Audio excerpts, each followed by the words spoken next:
Hello everyone, welcome back to our YouTube channel bright beginnings with JS Yadav. तो कैसे हैं आप सभी? अच्छे होंगे, मस्त होंगे। तो हम 10th क्लास के लिए बोर्ड एग्जाम बहुत ज़्यादा नज़दीक है, उसके लिए हम एक सीरीज लेके आए हैं, पेपर वाली क्लास। क्योंकि जो हम ये जो क्वेश्चन कराएंगे, ठीक है, और जो भी आपको समझाएंगे तो पूरा पेपर यहीं से ही आएगा, इससे बाहर कुछ नहीं आएगा। बस क्वेश्चंस जो है किसी ना किसी सेट में तो हूबहू आ जाएंगे, अलग सेट में डिजिट चेंज होके क्वेश्चन आ जाएंगे, ठीक है। तो इसलिए बहुत ज्यादा इंपॉर्टेंट है। अगर किसी ने प्रिपरेशन पहले से नहीं करी थी या अच्छी तरह से प्रिपेयर नहीं है, वो भी सीरीज को देखेगा तो आराम से अच्छे मार्क्स स्कोर कर सकता है।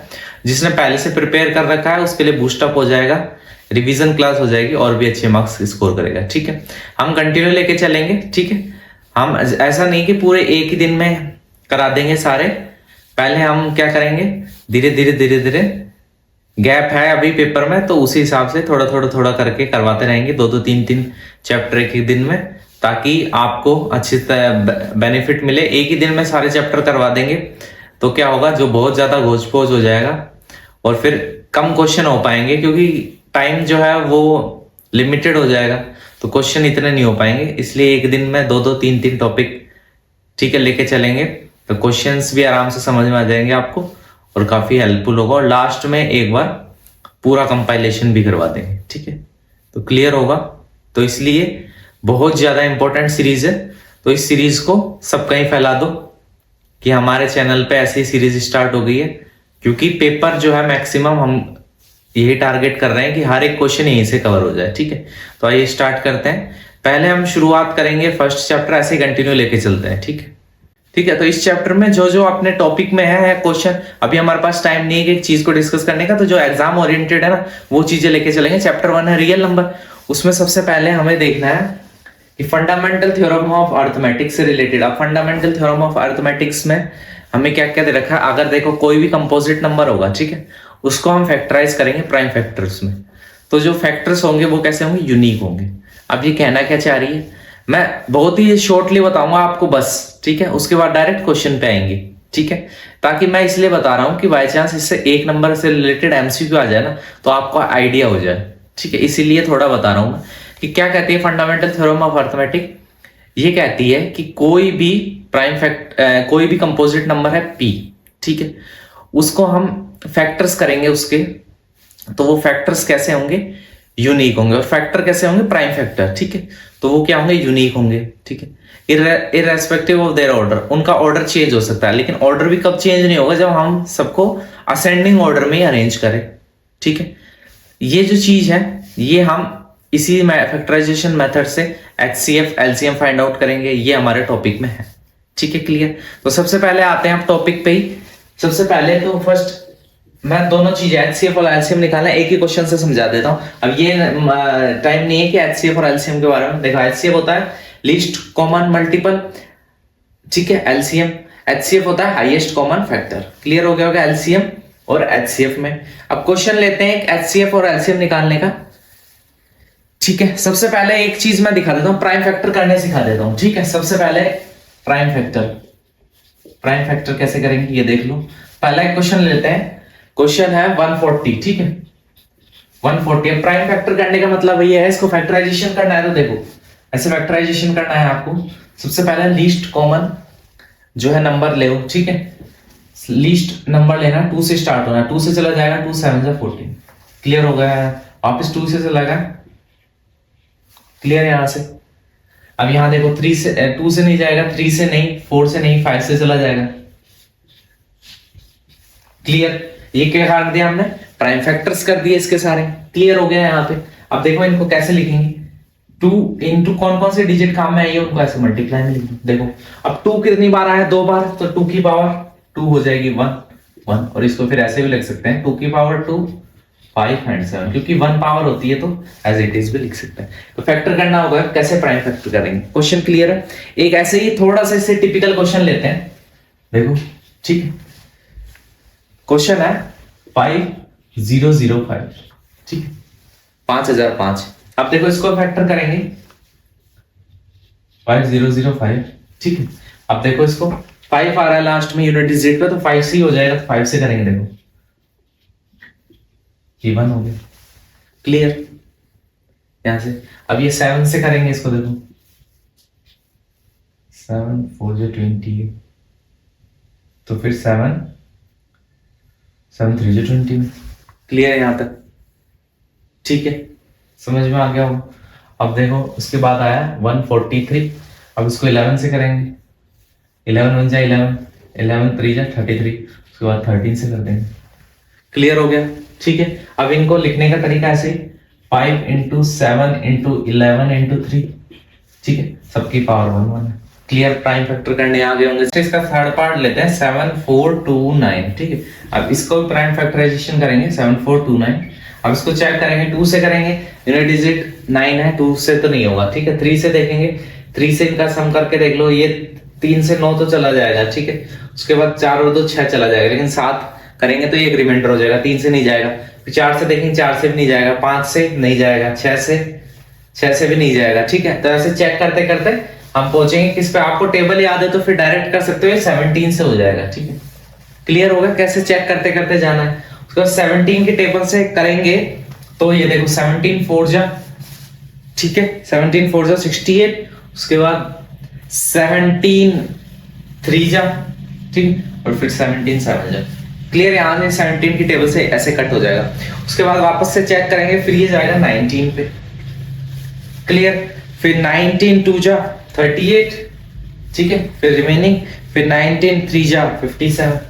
क्लियर हो गया? अब 23 प्राइम नंबर है, तो प्राइम नंबर जो है वो इटसेल्फ से या 1 से डिविजिबल होता है, तो इसलिए ये आ गया। क्लियर? फिर इसको कैसे लिखेंगे? 17 इंटू 19 इंटू 20। क्लियर? तो ये ऐसे पैटर्न के क्वेश्चंस आते हैं, तो ये पैटर्न आपको समझ में आ गया। क्लियर हो गया यहां तक? अब नेक्स्ट इसी पे चलेंगे। आप इसी मेथड से प्राइम फैक्टराइजेशन से एचसीएफ और एलसीएम कैसे फाइंड करते हैं वो देखते हैं। ठीक है, तो देखो फाइंड एचसीएम एंड एलसीएम। ठीक है, और इसी में हम देख लेंगे कौन सी प्रॉपर्टी कि LCM into HCF is equal to product of two number, product of two numbers. Clear? ये वाली चीज, तो इसके लिए सबसे पहले हमें एचसीएफ और एलसीएम निकालना बता देता हूं, उसके बाद ये प्रॉपर्टी पे कैसे इसको फुलफिल करते हैं या कैसे इसके लिए एप्लीकेबल होते हैं वो चीज देख लेंगे। ठीक है, तो देखो क्वेश्चन लो 26 एंड 91। ठीक है, 26 एंड 91। अब 26 का पहले सबसे पहले फैक्टराइज करो, तो 2 1 जा 2 3 जा 6, ये 13 1 जा, तो 26 को फैक्टर्स में कैसे लिखेंगे? 2 इंटू 13। 91 को कैसे लिखेंगे? देखो 7 1 जा 7, 7 3 जा 21, 13 1 जा, तो 91 को कैसे लिखेंगे? 7 इंटू 13। यहां तक क्लियर हो गया होगा? फैक्टराइज कर दिया, यहां तक किसी को कोई भी दिक्कत नहीं होगी। क्लियर हो गया यहां से?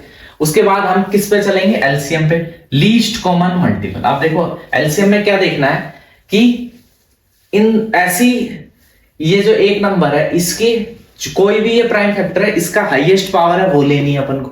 क्लियर हो गया? और अभी देखो कैसे, जैसे 2 आ रहा है यहाँ पे, 7 आ रहा है और 13 आ रहा है। क्लियर है? यहाँ पे 2 की हाईएस्ट पावर कितनी है दोनों में? 2 की हाईएस्ट पावर है 1। क्लियर? 2 ले लिया। उसके बाद 7 देखना है, 7 की हाईएस्ट पावर कितनी है? 1। 13 की हाईएस्ट पावर कितनी है? 1। ये तीनों को ले लेना है। क्लियर हो गया यहां से? अब इनको मल्टीप्लाई करेंगे तो 7 2 जा 14 इंटू 13। क्लियर हो गया यहां तक? कोई भी दिक्कत नहीं है। ठीक है, अब इन दोनों को मल्टीप्लाई कर लेना। इन दोनों को मल्टीप्लाई कैसे करते हैं इतना तो आता होगा सभी को। ठीक है, 12 4, ये 4 और 1 182। क्लियर? ठीक है, समझ में आ गया होगा एलसीएम। अब एचसीएफ कैसे निकालते हैं? Highest common factor. इन दोनों में सबसे पहले तो देखना है कॉमन क्या चीज है। ठीक है, उसके बाद नाम हाईएस्ट है लेकिन लेना कैसा है? लोएस्ट है।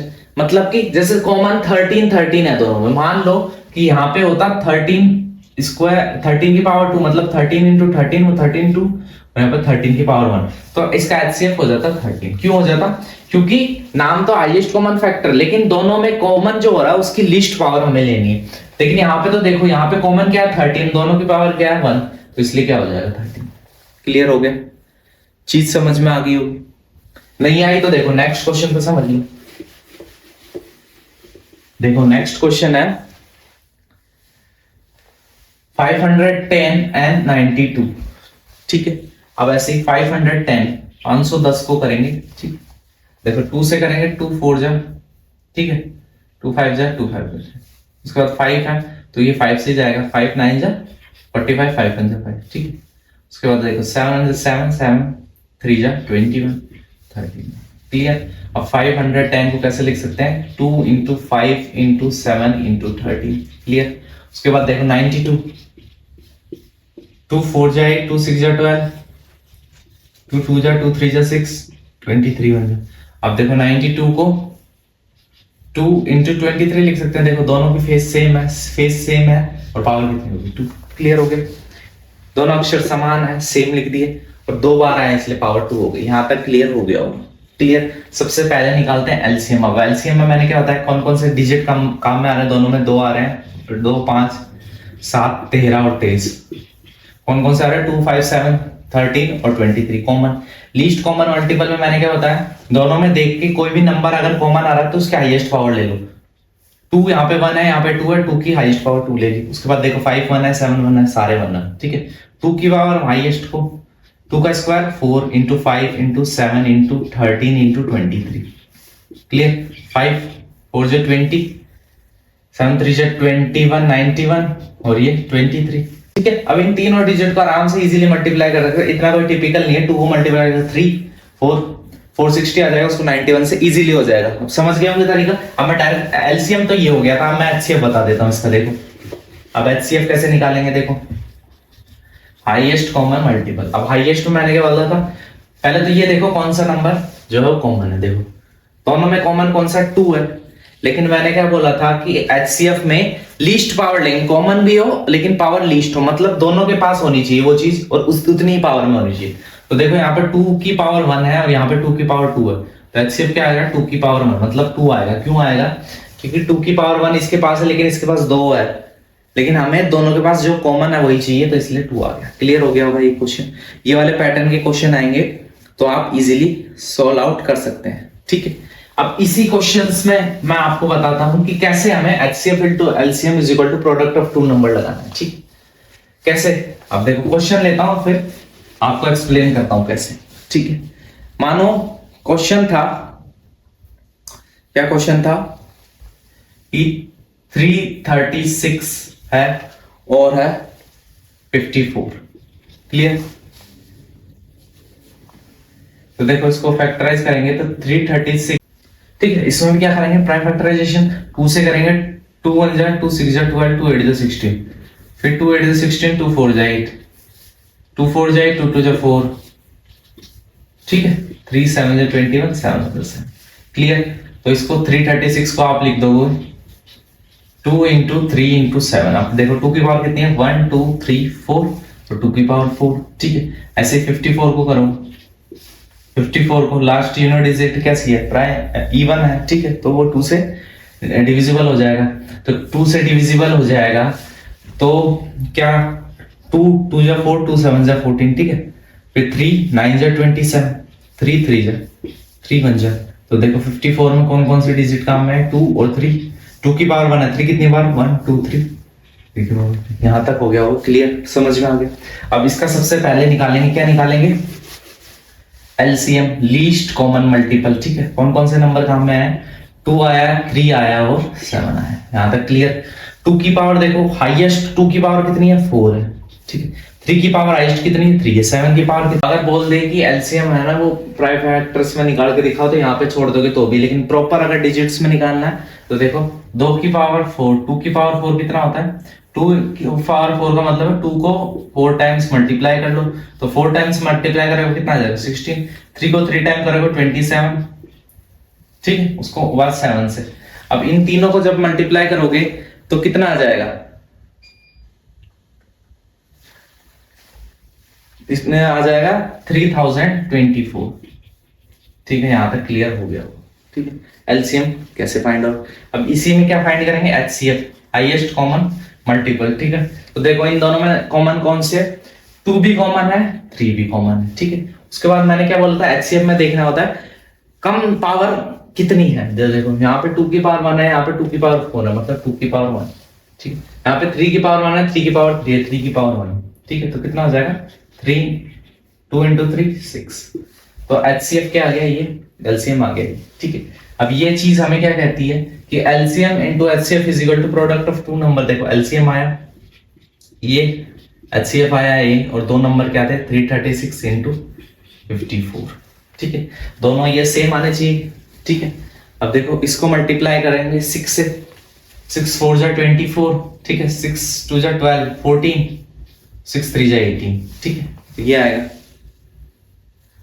ठीक है। आप देखो 336 को 54 से मल्टीप्लाई करेंगे, आप देखो इसको और इसको मल्टीप्लाई करोगे तो इजीली मल्टीप्लाई हो सकता है, मल्टीप्लाई करना तो सभी को आता होगा, तो बिल्कुल सेम आ जाएगा, ठीक है। तो हमें यही तो वेरीफाई करनी थी कि ये प्रॉपर्टी सही है कि नहीं है, तो हमने वेरीफाई कर दिया, सेम आ रहा है, मतलब प्रॉपर्टी बिल्कुल सही है। देखो ये वाली चीज में HCF LCM निकालना है, प्राइम फैक्टर करना आ गया और ये प्रॉपर्टी को यूज करना आ गया। इस प्रॉपर्टी से और कैसे क्वेश्चन बन सकते हैं कि हमें वो बोल देगा कि HCF और LCM ये है, तो उनमें से एक नंबर ये गिवन है, तो दूसरा नंबर क्या होगा। तो इस प्रॉपर्टी से हम देखो, अगर बाय चांस इसी क्वेश्चंस में थोड़ा सा चेंज करते हैं, कैसे चेंज करते हैं, इसी क्वेश्चंस में अगर मानो इसमें ओनली ऑन 336 दे रखा होता हमें, और हमसे बोल देता कि HCF जो है वो है 6, LCM जो है वो है 3024, तो जो सेकंड नंबर है वो फाइंड आउट करो, ठीक है। तो देखो हम जानते हैं कि LCM into HCF is equal to product of two number, मानो X और Y नंबर, ठीक है। LCM है 3024, HCF है 6, X into Y product of two number, मानो X तो दे रखा है अपन को, हमको Y फाइंड आउट करना है। क्लियर हो गया यहाँ तक। तो इन दोनों को जब मल्टीप्लाई करोगे, ठीक, अब इन दोनों को मल्टीप्लाई करोगे तो अभी करा था 18144, ठीक है, is equal to 366 into Y। तो देखो यहाँ मल्टीप्लाई में, इधर जाके डिवाइड में 144 upon 336 is equal to Y। Clear हो गया होगा यहाँ से। अब जैसे इससे कट करोगे तो ये कितना आ जाएगा, 54 इज इक्वल टू Y। तो जो दूसरा नंबर है वो कितना है 54, और हमने देखो पहले भी वो 54 लिया था। क्लियर आ गया होगा प्रॉपर्टी को कैसे कैसे यूज कर सकते हैं सारी चीजें। अगर मान लो, क्या मान लो कि हमें डायरेक्ट ही दोनों नंबर भी दे रखे हैं, हमें उनका या तो HCF दे देगा या LCM दे देगा, ठीक है, और डायरेक्ट हमसे पूछेगा कि HCF निकाल दो, तो या तो उनको प्राइम फैक्टर करके निकालो, लेकिन वो थोड़ा लेंथी पड़ेगा, उससे इस प्रॉपर्टी से डायरेक्ट है ना एक चीज फाइंड आउट कर लेंगे, ठीक है। क्लियर हो गई होगी ये चीजें। अब देखो नेक्स्ट जो क्वेश्चन है उन पे चलते हैं। HCF LCM फैक्टर्स और ये सब आपको हो गया होगा बिल्कुल क्लियर, समझ गए यहां तक। अब नेक्स्ट जो है चलते हैं, हम एक क्वेश्चन और लेते हैं इसका, ठीक है। क्या लेते हैं, देखो क्वेश्चन है given that HCF of 306, 657 is equal to 9, ठीक है। फाइंड LCM ऑफ, ये क्वेश्चन है 306 एंड 657। इनका यहाँ पे दे रखा है कि HCF दोनों नंबर का ये है, LCM फाइंड आउट करना है अगर दोनों नंबर ये है, ठीक है। हमें समझ में आ गया नंबर तो ये है। एक तरीका तो ये है कि दोनों नंबर का प्राइम फैक्टराइजेशन करें, उससे हम इनका LCM फाइंड कर ले, और एक और तरीका क्या है कि HCF into LCM is equal to X and Y, ठीक है। यहाँ पे X एक नंबर, दूसरा नंबर, तो देखो HCF 9 दे रखा है, LCM हमें फाइंड आउट करना है 306 into 657, ठीक है। तो 306 और 657 को क्या करेंगे, मल्टीप्लाई करेंगे। अब देखो, और इन दोनों को मल्टीप्लाई करना है, मल्टीप्लाई आएगा 2,1042, ठीक है। क्लियर हो गया होगा यहां तक, कोई भी दिक्कत नहीं, ठीक है। उसके बाद देखो इसको क्या कर देंगे, यहाँ पे मल्टीप्लाई में इधर जाके डिवाइड में हो जाएगा, इज इक्वल टू LCM। तो इसको जब इससे डिवाइड करेंगे 9 से, ठीक है, तो जो आएगा वो क्या हो जाएगा, हमारा LCM हो जाएगा। तो वो देखो कितना आएगा 22338।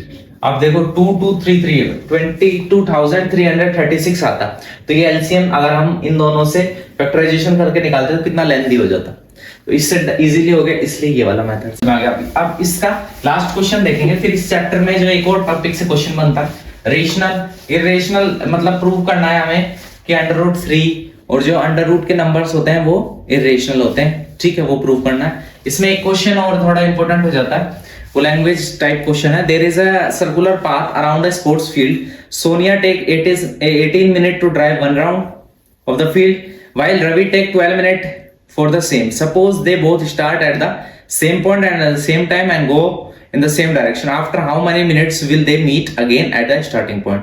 दोनों starting point पे कब मिलेंगे? ठीक है, ऐसा क्वेश्चन कभी भी आ जाए ना कि सोनिया तो ले रही है 18 मिनट का टाइम, रवि ले रहा है 12 मिनट के टाइम, और दोनों एक साथ कब मिलेंगे, तो ऐसे क्वेश्चन में हमें क्या फाइंड आउट करना है? सबसे पहले तो ये समझ में आना चाहिए हमें एलसीएम फाइंड आउट करना है। तो एलसीएम फाइंड आउट करने के लिए प्राइम फैक्टर करेंगे 2 9 जा 18, फिर 9 जाएगा 3 से, 3 1 जा 3, ठीक है।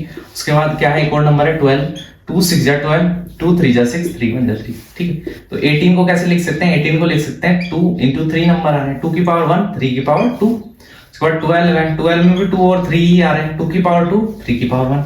अब देखो एलसीएम निकालना है, किन किन का निकालना है? 18 का निकालना है और 12 का निकालना है, क्लियर। अब कैसे निकलेगा? सबसे पहले तो 2 और 3 नंबर, लेकिन यहाँ पे एलसीएम में क्या लेना है? जो 2 की हाईएस्ट पावर है इन दोनों में, दोनों नंबर में से 2 की हाईएस्ट पावर है वो लेनी, 2 की हाईएस्ट पावर 2 है, 3 की हाईएस्ट पावर लेनी, 3 की हाईएस्ट पावर ये है, 2 का स्क्वायर 4, 3 का स्क्वायर 9, 36। तो 36 मिनट्स के बाद दोनों क्या है आपस में मिल जाए, ठीक है। क्वेश्चन समझ में आ गया? ऐसा क्वेश्चन आया तो क्या फाइंड आउट करना, ये चीजें यहाँ पे क्लियर हो गई होगी। अब डायरेक्ट चलेंगे हम प्रूफ करने वाले जो क्वेश्चन आते हैं, कैसे आते हैं कि प्रूव दैट, क्वेश्चन आता है direct prove that √2 is irrational, clear. Direct question आता है, प्रूव करना है √2 जो है वो इर्रेशनल है, ठीक है। तो ये कैसे प्रूव करेंगे हम? इसके लिए एक तरीका होता है डायरेक्ट, वो तरीका आपको समझना है, ठीक है। उसके बाद इजीली क्वेश्चन सॉल्व हो जाएंगे। देखो पैटर्न समझो, एक पैटर्न से होने हैं सवाल। सॉल्यूशन लिखो सबसे पहले, देखो सबसे पहले लिखो लेट अस अज्यूम, क्या अज्यूम करते हैं कि √2 जो है वो क्या है? एक रेशनल नंबर है। Let us assume to the contrary that √2 is rational, ठीक है। Let us assume to the contrary, CONTRARY, contrary that √2 is rational, contrary, ठीक है। सबसे पहले रेशनल, सो अगर ये रेशनल नंबर है, so we can find integers, ठीक है। अगर ये रेशनल है तो हम इंटीजर्स फाइंड आउट कर सकते हैं। रेशनल नंबर को कैसे लिख सकते हैं हम? P/Q की फॉर्म में। यहां पे हमने मलैट कर लिया कि A/B की फॉर्म में लिख सकते हैं, ठीक है। अगर ये ऐसा है, अगर ये रेशनल है तो we can find integers A and B जो है इंटीजर्स को हम फाइंड कर सकते हैं, और जो जहां B नॉट इक्वल टू 0 हो तो इसको लिख सकते हैं सच दैट, तो √2 को ऐसे लिख सकते हैं √2 इज इक्वल टू A/B। यहां तक समझ में आ गई होगी स्टेप, ठीक है। क्या किया कि हमने, अगर ये रेशनल नंबर है तो वी कैन फाइंड इंटीजर्स, हम इंटीजर फाइंड कर सकते हैं A एंड B, और वहां B is not equal to 0 होगा तो ये A/B की। अगर रेशनल नंबर है तो हम यही तो जानते हैं कि A/B की फॉर्म में लिख सकते हैं, ठीक। अब सपोज करते हैं, सपोज A एंड B जो है, A और B हमने जो दो इंटीजर लिए हैं, तो सपोज क्या है, A एंड B हैव, ठीक है, A एंड B के पास क्या है? Have common factor other than 1, have common factor other than 1, clear हुआ यहां तक कि common factor other than 1, then we can divide, ये पूरी लैंग्वेज लिखनी है आपको, then we can divide by the common factor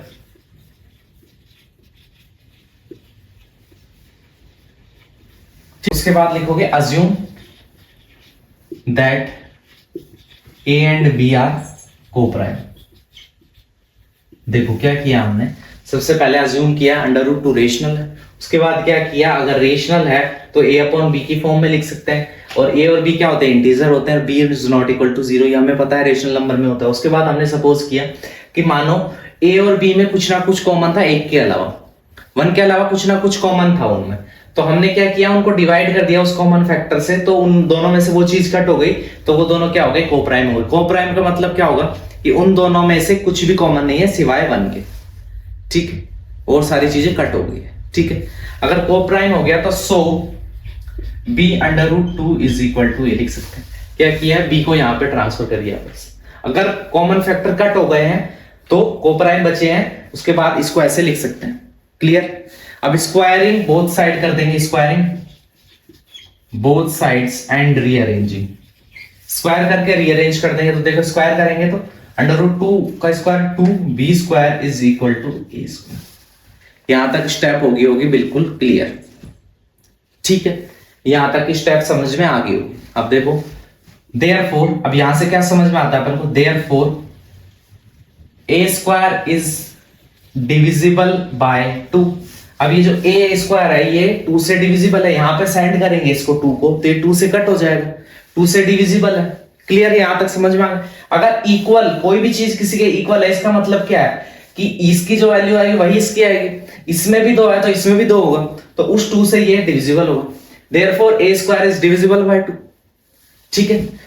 and bye theorem 1.3, अब थ्योरम 1.3 क्या कहती है कि अगर कोई नंबर, कोई भी नंबर, ठीक है, वो स्क्वायर फॉर्म में है, अगर वो किसी प्राइम नंबर से डिविजिबल है तो वो विदाउट स्क्वायर भी क्या होगा, उस नंबर से डिविजिबल होगा। विच मीन्स, ये क्या कहना चाह रहा है, which means a is also divisible by 2। ये चीज समझ में। अब थ्योरम 1.3 से हम कह सकते हैं अगर a स्क्वायर जो है 2 से डिविजिबल है तो a भी 2 से डिविजिबल होगा। यहां तक चीजें समझ में आ गई होगी, ठीक है। अगर ऐसा है तो सो वी कैन राइट, तो हम लिख सकते हैं, क्या लिख सकते हैं, a is equal to 2c, ठीक है, यहां तक समझ में आ गया। अगर डिविजिबल है तो a जो है वो 2c के इक्वल लिख दिया, समझ में आ गया। अब c यहां पे क्या है, c कोई इंटीजर है, c इज सम इंटीजर, या फिर ये किस चीज के लिए एप्लीकेबल है, फॉर सम इंटीजर। यहां तक समझ में आ गया होगा ये क्वेश्चन का फॉर्मेट, ठीक है। उसके बाद क्या करेंगे, जो a की वैल्यू आई है वो यहां पे सब्स्टिट्यूट कर देंगे। तो देखो मैं यहां से ये वाले यहां की स्टेप समझ में आएगी, कैसे लैंग्वेज है ये, बस ऐसी की ऐसी लैंग्वेज लिखनी है आपको, ठीक है, यहां तक लिख लिया। अब सब्स्टिट्यूटिंग वैल्यू ऑफ a, ठीक है, a की वैल्यू को सब्स्टिट्यूट करते हैं यहां पे, तो देखो 2b square is equal to 2c का स्क्वायर, तो देखो 2b square is equal to 4c square, अब ये देखो कैंसिल हो गया, तो b square is equal to 2c square, ठीक है, यहां तक समझ में आ गया होगा। अब यहां से हम क्या कह सकते हैं, which means b square is divisible by 2 and bye theorem 1.3 b is also divisible by 2। आया समझ में, b जो है क्या है, वो भी क्या है, 2 से डिविजिबल है, b स्क्वायर भी, तो b भी क्या है, 2 से डिविजिबल हो। आया समझ में। इसका मतलब क्या है, पहले तो हमने यहां से बताया था कि जो a है वो 2 से डिविजिबल है, यहां से हमने बताया b भी 2 से डिविजिबल है, तो इसका मतलब क्या है, a and b both divisible by 2। a और b क्या है, दोनों 2 से डिविजिबल है, ठीक है। तो which means a and b both have common factor 2। दोनों के पास 2 है, देखो दोनों 2 से डिविजिबल है, इसका मतलब क्या है कि दोनों में 2 भी कॉमन है, ठीक है। लेकिन ये क्या है, ये कॉन्ट्राडिक्शन टू अवर फैक्ट। ये जो हमने फैक्ट माना था, क्या फैक्ट माना था कि √2 कैसा है, रेशनल है, तो ये कॉन्ट्राडिक्शन हो गया ना। हमने अगली स्टेप में क्या लिखा था, अगली स्टेप में हमने लिखा था कि a और b इंटीजर है, और √2 को a/b की फॉर्म में लिख सकते हैं कि a और b में कोई भी कॉमन फैक्टर था, हमने वो दोनों को कट कर दिया, तो ये दोनों में कोई भी अब को-प्राइम बन गए, कोई भी कॉमन फैक्टर नहीं है। लेकिन यहां से हमें हमारे पास आ रहा है कि दोनों में कॉमन फैक्टर 2 है, ठीक है। तो therefore a and b have at least one common factor, that is 2, ठीक है, 2 कॉमन फैक्टर है।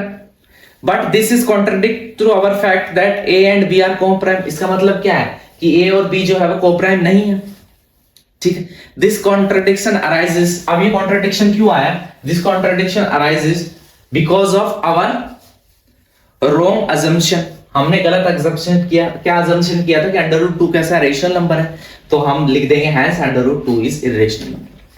ये चीज समझ में आ गई होगी। अब ये सेम जो है, सेम क्वेश्चन इसी में √5 लिख सकते हैं, √3 लिख सकते हैं। ये क्वेश्चन यही है कि प्रूव दैट इरेशनल लेकिन कुछ चेंज हो जाए, जैसे 5 minus under root 3 is irrational, ये प्रूव करना है हमें। क्लियर, ये समझ में आ गया होगा। तो देखो इसका सोल्यूशन, इसके सोल्यूशन में क्या करोगे कि लेट अस अज्यूम, वही चीजें लिखोगे, let us assume to the contrary that 5 minus under root 3 is rational. Clear हुआ? सबसे पहले अज्यूम किया कि 5 माइनस अंडर रूट 3 क्या है, एक रेशनल नंबर है। क्लियर हुआ यहां तक? तो that is we can find coprimes. ठीक है, we can find coprimes A and B and B is not equal to 0 such that 5 minus under root 3 is equal to A upon. ठीक है, वही लैंग्वेज भी लिख सकते हो कि सपोज कि हमारे पास ए एंड बी 2 नंबर्स हैं। ठीक है, उनको हमने क्या किया, कॉमन से डिवाइड कर दिया, तो आप कोप्राइम बचे हैं। इसको थोड़ा लैंग्वेज कट करके ऐसे लिख। क्लियर हो गया होगा यहां से? ये वाली स्टेप समझ में आ गई होगी, सच दैट ऐसे लिख सकते हैं। क्लियर हो गया? अब देखो, अगर इसको रीअरेंज करें, रीअरेंजिंग, ठीक है, अगर इनको रीअरेंज करें तो देखो क्या होगा, 5 minus a upon b is equal to under root 3। ठीक है, क्या किया, इसको इधर लिया है और इसको उधर लिया। अब यहां पे लिखेंगे since a and b are integers. Since a and b are integers, क्योंकि ए और बी अगर इंटीजर है, ठीक है, since a and b are integer, ठीक है, तो हम कह सकते हैं, तो ये जो नंबर हमें मिलेगा we get 5 minus a upon b is rational. ये चीज समझ में आई? अगर a और b इंटीजर है तो we get 5 minus a upon b is rational number, तो ये क्या होगा, रेशनल नंबर। ठीक है, and so under root 3 is also rational number. इसका मतलब अंडर रूट 3 भी रेशनल होना चाहिए। क्यों? क्योंकि लेफ्ट हैंड साइड और राइट हैंड साइड सेम होनी चाहिए। ये रेशनल है तो ये भी रेशनल होनी चाहिए, लेकिन दिस कॉन्ट्राडिक्ट आवर फैक्ट। ठीक है, this contradict to fact that under root 3 is irrational. ठीक है, ये this contradict to a fact, मतलब हमने फैक्ट माना था, क्या माना था कि ये क्या है, एक रेशनल नंबर है, लेकिन अगर रेशन अंडर रूट 3 हम जानते हैं कि कैसा है, इरेशनल नंबर है, इसीलिए ये जो है ये इसके इक्वल नहीं हो सकता, which means 5 minus under root 3 is irrational number. समझ में आ गया होगा? ठीक है, ये क्वेश्चंस में क्या करना है, लैंग्वेज लिखनी है और एक ही पैटर्न से सोल्व होते हैं ये क्वेश्चन। ठीक है, अब इससे रिलेटेड और भी जितने भी क्वेश्चंस है ना, वो जो बताया इससे पहले वाले से, अगर डायरेक्ट अंडर रूट दे रखा अंडर रूट 3, ठीक है, 2 3 5, तो वो डायरेक्ट इससे पहले जो बताया इससे हो जाएंगे। उसके अलावा जो क्वेश्चंस दे रखे हैं, जो 7 अंडर रूट 5 आ जाए या 3 अंडर रूट 2 आ जाए, तो वो इस वाले तरीके से डायरेक्ट आप कर सकते। ठीक है, तो चैप्टर जो फर्स्ट है उसमें जो इंपॉर्टेंट चीजें और जो आपके एग्जाम में आएगी वो वाले ही क्वेश्चन करा दिए गए हैं। इसी पैटर्न के क्वेश्चन आएंगे, आपको इन्हीं टॉपिक पे ध्यान देना है। ठीक है, इसी पैटर्न पे यही क्लास में से जो क्वेश्चन कराए हैं उसकी ही आप और प्रैक्टिस कर लो, उससे रिलेटेड और क्वेश्चन करके देख लो इसी पैटर्न पे। ठीक है, अब चैप्टर सेकंड पे चलेंगे। सेकंड चैप्टर क्या है, बहुपद पॉलिनोमियल। ठीक है, पॉलिनोमियल है चैप्टर सेकंड। तो देखो पॉलिनोमियल में सारे टॉपिक लेके चल रहे हैं, एक नंबर, ठीक है, उससे ज्यादा नंबर के क्वेश्चन आए तो देखो एक नंबर का क्वेश्चन आएगा तो पॉलिनोमियल पूछ सकता है कि डिग्री ऑफ पॉलिनोमियल, कोई भी पॉलिनोमियल दे देगा, उसमें पूछेगा हमें डिग्री क्या है। मान लो ये कोई पॉलिनोमियल दे दिया उसने, ठीक है, ये पूछेगा कि इसकी डिग्री बताओ। ठीक है, तो डिग्री का क्या मतलब होता है कि जो उसमें वेरिएबल है पॉलिनोमियल में, वेरिएबल क्या होते हैं, x y z a b c, सारे वेरिएबल जिनकी वैल्यू क्या है, वेरी कर सकती है। ठीक, देखो ये 4 और 2 कांस्टेंट है, ये तो इतने ही रहेंगे, ये वेरिएबल है, उसकी हाईएस्ट पावर कितनी है। अब तो देखो यहाँ पे वेरिएबल एक्स है, इसकी हाईएस्ट पावर 1 है। ठीक है, तो इसकी डिग्री भी क्या हो गई, 1। अब 1 को हम क्या कहते हैं, लीनियर पॉलिनोमियल। ठीक है, यहां तक क्लियर हो गया होगा। अगर सेकंड, अगर ऐसा हो जाए 3x square plus 4x plus 9, ठीक है, ऐसी कोई इक्वेशन दे दे, क्लियर, तो इसमें हाईएस्ट पावर कितनी है वेरिएबल की, 2। तो ये कैसे हो जाएगी 2 हो जाएगी इसकी डिग्री, ठीक है, तो ये कैसे हो जाएगी क्वाड्रेटिक। क्लियर हो गया यहां तक। और अगर हाईएस्ट पावर जो है वो 3 हो जाए, ठीक है, अगर हाईएस्ट पावर 3 हो जाए तो ये कैसी हो जाएगी क्यूबिक हो जाएगी, इसकी डिग्री हो जाएगी 3, इक्वेशन क्यूबिक हो जाएगी। तो ये चीजें होगी आपको समझ में। क्लियर हो गया यहां तक। पहले क्वेश्चन डिग्रियों पे बन सकता है, इसके जस्ट बाद ग्राफ देके भी क्वेश्चन पूछ सकता है, एक छोटा सा क्वेश्चन। अब ग्राफ देके कैसे पूछेगा, देखो हम यहां जानते हैं कि कोई भी हम ग्राफ पुट करते हैं तो ये एक्स एक्सिस होती है, ठीक है, ये वाई एक्सिस होती है, ये वाई डैश होती है, एक्स डैश होती है। अब डैश का क्या मतलब है, यहाँ पे नेगेटिव कोऑर्डिनेट्स आएंगे दोनों। क्लियर। अब हमें वो बोल देगा, ठीक है, in the graph y is equal to px, जो y है वो px के इक्वल है। Clear. For some polynomial px, कोई पॉलिनोमियल px के लिए, और हमें ग्राफ बना के दे देगा, ऐसे कोई लाइन खींच के दे देगा, तो बोलेगा find number of zeros of px के number of zeros find out. अब यहाँ पे px लिख दिया ना, तो मतलब x लाइन पे जितनी बार ये जो दे रखी है ना लाइन कट करेगी, मतलब ये जो दे रखा है ये x एक्सिस को जितनी बार कट करेगा उतने नंबर ऑफ जीरोस। अब यहाँ पे x एक्सिस को कितनी बार कट किया, 0 बार। क्यों, ओनली और कट किया y एक्सिस को, तो इसलिए नंबर ऑफ जीरोस कितने हो गए, 0। कोई भी नंबर ऑफ जीरो एग्जिस्ट नहीं करता।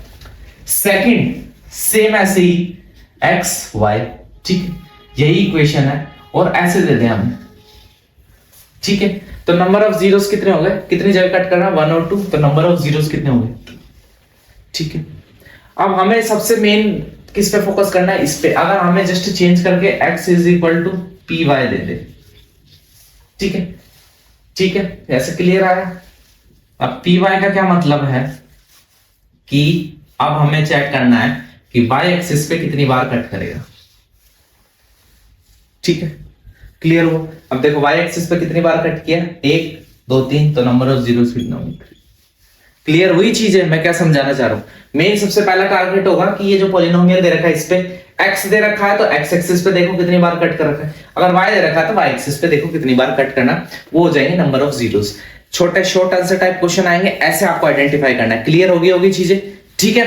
अब यहां तक आप आगे चलते हैं, क्या जो इसमें थोड़े अच्छे क्वेश्चन बनते हैं बड़े, ठीक है, ज्यादा मार्क्स के, उन पे चलते हैं। वो क्वेश्चंस किसमें बनते हैं, relation between zeros and coefficient of polynomial पे, ठीक है।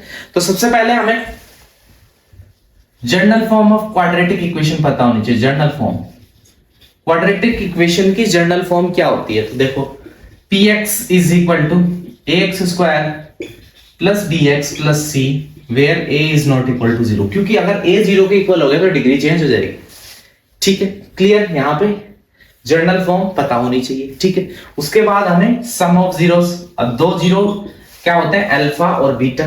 देखो हाईएस्ट पावर 2 है तो जीरो कितने आएंगे, 2। अब सबसे पहले जीरो का क्या मतलब होता है ये पता होना चाहिए, आगे समझाऊंगा। देखो alpha plus beta, sum of zeros क्या होते हैं, माइनस बी अपॉन ए, उसी को क्या बोलते हैं, coefficient, minus coefficient of x upon coefficient of x square. और प्रोडक्ट ऑफ जीरोस क्या होते हैं, सी अपॉन ए, क्या होता है, constant term upon coefficient of x square. अब ये चीजें आपको याद रखनी है, ठीक है, यहां से याद कर लो, और कैसे इनका यूज है वो क्वेश्चंस में बता दूंगा, ठीक है। ये चीजें समझ में आ गई। जनरल फॉर्म क्या होती है, इसके sum of zeros, product of zeros का क्या क्या फॉर्मूला, इतनी चीजें समझ में आ गई। अब डायरेक्ट इससे रिलेटेड क्वेश्चन कराऊंगा ना जब आपको, ठीक है, तो अपने आप क्लियर हो जाएगी सारी चीजें। तो देखो एक क्वेश्चन लेते हैं, थोड़ा इंपॉर्टेंट क्वेश्चन है ये। Find the zeros of the polynomial, एक पॉलिनोमियल दे रखा है, उसके जीरोस फाइंड करना है, ये पॉलिनोमियल दे रखा है, and verify the relation between the zeros and the coefficient, और हमें verify the relation between zeros and coefficient. अब कोफिशिएंट और जीरोस के बीच में क्या रिलेशन होता है वो हमें वेरीफाई करना है। क्लियर हो गया होगा, यहां तक समझ में आ गया होगा। तो देखो सबसे पहले तो इसके जीरोस फाइंड आउट करने हैं। अब जीरोस का मतलब क्या होता है, ठीक है, जीरोस का मतलब होता है कि वो पॉलिनोमियल में जो वेरिएबल है उसकी जगह ऐसी वैल्यू को पुट करें कि उसकी जो पूरा पॉलिनोमियल है वो कैसा हो जाए, जीरो हो जाए। वो क्या होता है, पॉलिनोमियल के जीरोस होते हैं। क्लियर हो गया। अब इसको फाइंड आउट कैसे करते हैं, अगर ये इक्वेशन है तो इसमें हम जीरोस कैसे फाइंड आउट करेंगे, कैसे फाइंड आउट करेंगे, हम जानते हैं एक आइडेंटिटी होती है A square minus B square, ठीक है, क्या होती है, A plus B and A minus B, इस क्वेश्चन के लिए, ठीक है। अब देखो इसको कैसे लिखेंगे, अगर देखो एक्स स्क्वायर, ठीक है, और यहाँ पे होगा √3 का स्क्वायर, इस फॉर्म में है। तो ये हो जाएगा x प्लस √3 और x माइनस √3। ये स्टेप यहां तक समझ में आ गई होगी आपको, ठीक है। अब इन दोनों को 0 के इक्वल इक्वेट करेंगे तो x की वैल्यू एक तो आ जाएगी माइनस √3 और एक आ जाएगी प्लस √3। ये चीजें क्लियर हो गई होगी। x की वैल्यू एक होगी -3, एक होगी माइनस √3 प्लस √3, क्लियर हो गई। तो वैल्यूज ऑफ x स्क्वायर -3 के जीरोस की वैल्यू क्या आ गई, दोनों वैल्यू आ गई, ठीक है। अब आपको चेक करना है कि ये 0 है कि नहीं है। ये क्वेश्चन मैंने दे रखा, लेकिन मैं आपको देखो चेक करना सिखा देता हूं। ये इस इक्वेशन में एक 0 की वैल्यू पुट करी तो √3 माइनस √3 का स्क्वायर 3 माइनस 3 क्या है, वैल्यू होगी 0। ऐसे ही रखोगे 0। तो 0 का समझ में आया क्या है। अगर डायरेक्ट छोटा क्वेश्चन आ जाए कि चेक करो 0 देके आपको कि ये पॉलिनोमियल का 0 है कि नहीं है, तो क्या करना है, जो भी वेरिएबल दे रखा है वहां पे वो वैल्यू को पुट करो। पुट करके अगर 0 आ जाती है वैल्यू तो वो उसका 0 है। क्लियर हो गया। एक नंबर में छोटे मार्क्स में क्वेश्चन आ सकता है, या फिर 4 ऑप्शन देके कोई इक्वेशन देगा, 4 ऑप्शन दे देगा, बोलेगा इसमें से चेक करो इस इक्वेशन के जीरोस कौन से हैं इनमें से। तो वो चेक करने के लिए आपको उसमें पुट करके देखना पड़ेगा, जिससे वो पॉलिनोमियल 0 हो जाए, वो उसके जीरोस है। यहां तक की स्टेप समझ में आ गई। अब इसके आगे दे रखे होगा क्या कि verify the relation between the zeros and the coefficient, ठीक है। तो देखो जीरोस और कोफिशिएंट में क्या रिलेशन होता है कि जो जीरोस होते हैं अल्फा प्लस बीटा, ठीक है, वो माइनस बी अपॉन ए होते हैं। मतलब क्या होता है, minus coefficient of x upon coefficient of x square होते हैं। तो देखो दोनों 0 आ गए तो इनका प्रोडक्ट क्या होगा, 0 हो जाएंगे, is equal to minus B upon A. अब माइनस बी क्या होता है, कोफिशिएंट ऑफ एक्स। तो देखो यहाँ पे एक्स की तो कोई टर्म है ही नहीं, तो क्या हो जाएगा 0, एक्स स्क्वायर के 1 है तो ये क्या हो जाएगा 0। समझ में आया। हमने जीरोस निकाल के पहले उनको ऐड करके देखा तो उससे भी 0 ही आ रहा है, और हमने कोफिशिएंट वाले मतलब b अपॉन ए लेके देखा तो भी 0 ही आ रहा है। चीजें समझ में आ गई। अबे बी सी कहां से आता है, जनरल फॉर्म लिखी थी x² plus bx plus c is equal to 0। यहां से जो होता है a b और ये सारी चीजें आई। क्लियर हो गया।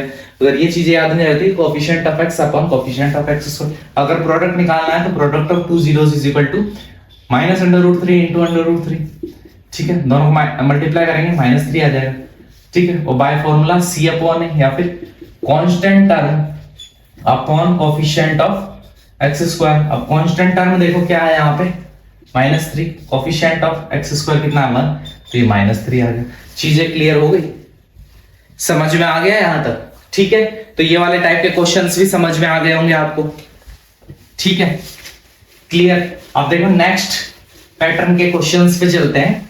नेक्स्ट पैटर्न के क्या क्वेश्चंस है, फाइंड द, ये नेक्स्ट पैटर्न जो है वो सेम यही है, ठीक है, सेम यही है, मतलब सेम ये नहीं है पैटर्न, मतलब क्वेश्चंस इसी से रिलेटेड है। वो और सारे क्वेश्चंस आपको ट्राई करने हैं इसी में, ठीक है। उसके बाद देखो अब हमें इसी में ही क्या एक क्वेश्चन और मैं करवाता हूं आपको। चलो एक क्वेश्चन और है इसी में ही, क्या 3x² माइनस x माइनस 4, ठीक है। एक क्वेश्चन और, इसमें हमें क्या फाइंड करना है, इसमें हमें इसके जीरोस फाइंड करना है, ठीक है।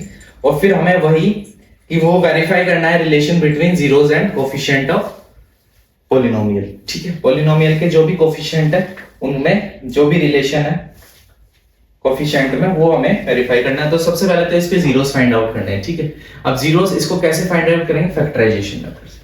तो देखो अगर ये इसको मल्टीप्लाई कर, ऐसा कोई 2 नंबर लेने हैं जो प्लस माइनस करने पर मिड टर्म आ जाए, ठीक है, और मल्टीप्लाई करने पर फर्स्ट और थर्ड टर्म आ जाए। तो फर्स्ट और थर्ड टर्म का मल्टीप्लाई कितना होगा 12 को 2 हिस्सों में तोड़ो, ठीक है, कि क्या आ जाए, प्लस माइनस करने पर x आ जाए। तो 4 और 3 में तोड़े तो गुणा करने पर कितना आएगा 12, और 4 में से 3 घटाएंगे तो कितना आ जाएगा 1। तो देखो 3x² minus 4x minus 3x minus 4, plus लेंगे इसको, क्यों लेंगे प्लस, तो देखो अगर माइनस माइनस ले लेंगे तो ये कितना हो जाएंगे 7 हो जाएंगे, लेकिन हमें यहाँ पे -1 चाहिए तो इसलिए 4 जो है वो माइनस ले लिया, ठीक। तो यहाँ से कुछ कॉमन आ रहा है, यहाँ से x कॉमन आएगा तो देखो क्या बचेगा 3x माइनस 4।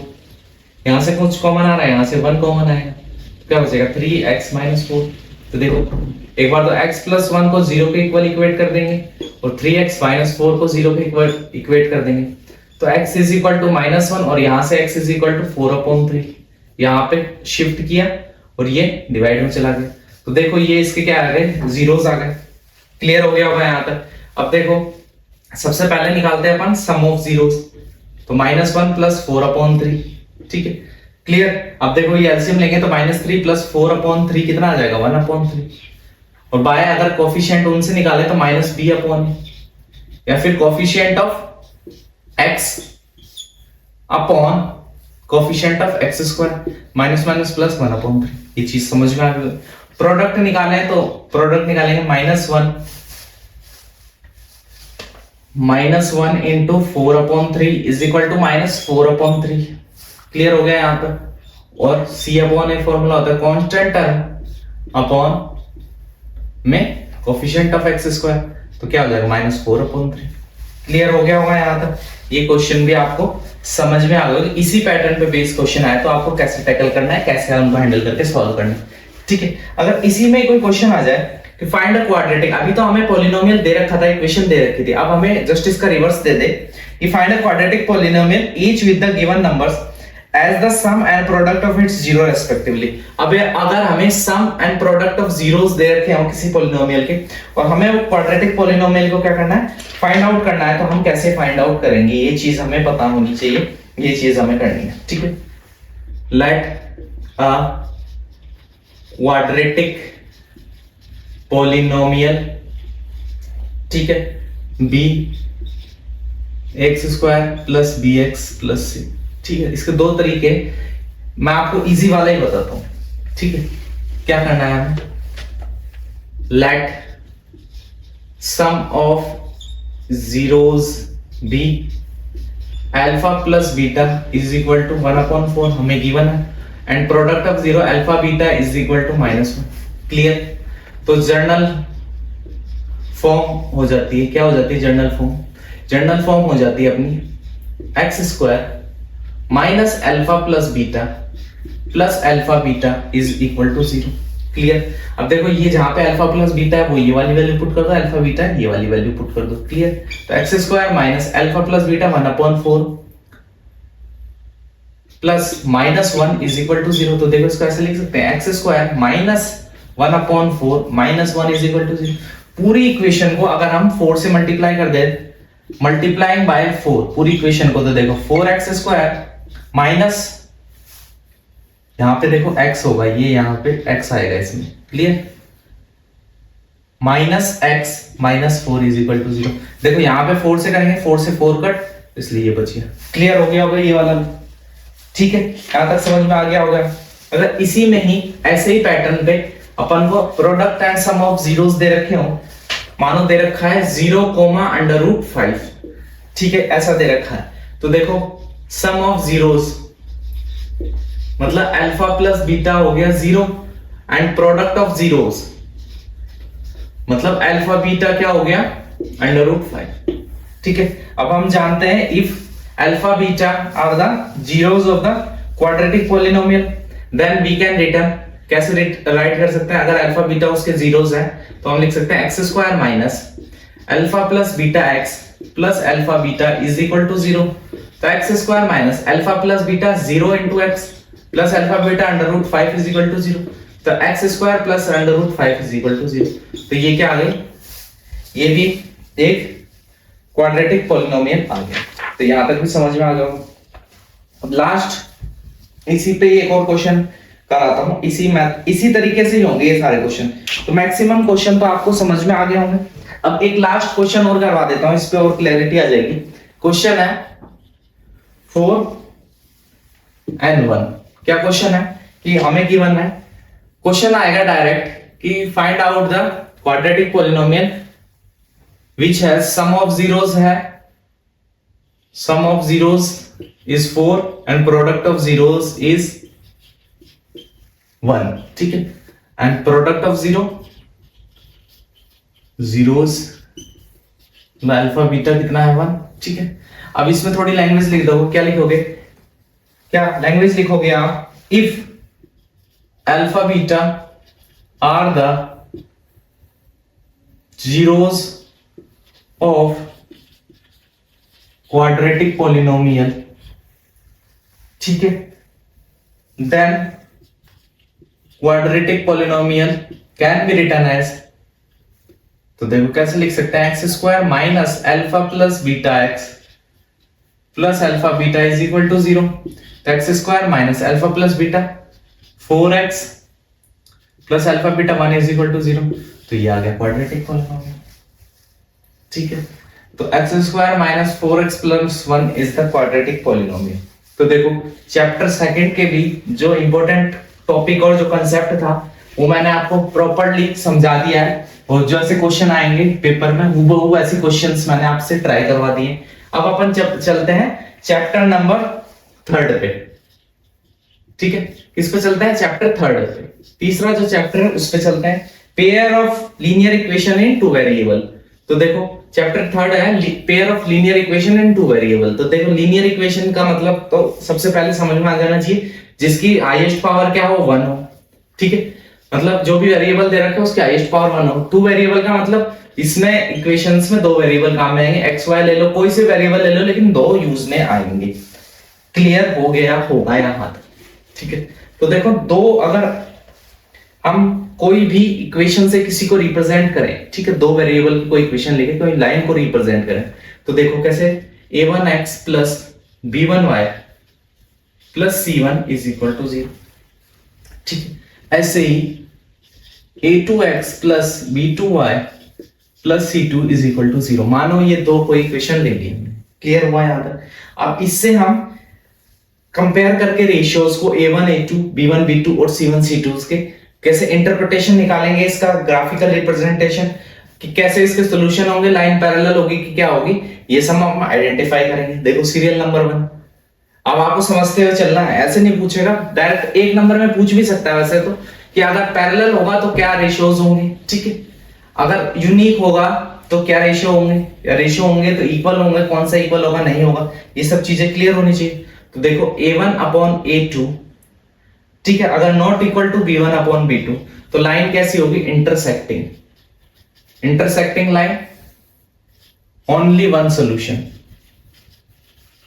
वो भी कैसा होगा, यूनिक, ठीक है। अगर a1 अपॉन a2 का जो रेशियो है, इन दोनों का जो रेशियो है डिवाइड करने का, अगर वो b1 और b2 के इक्वल नहीं आए तो इंटरसेक्टिंग लाइन होगी, ओनली 1 सॉल्यूशन होगा। अगर a1 अपॉन a2 का जो रेशियो है वो b1 अपॉन b2 के रेशियो के इक्वल है, वही c1 अपॉन c2 के रेशियो के इक्वल।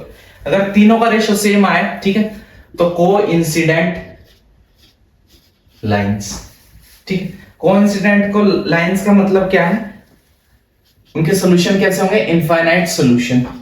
अब ये चीज समझो, कोइंसिडेंट का मतलब क्या है कि बिल्कुल हूबहू लाइन है, ठीक है।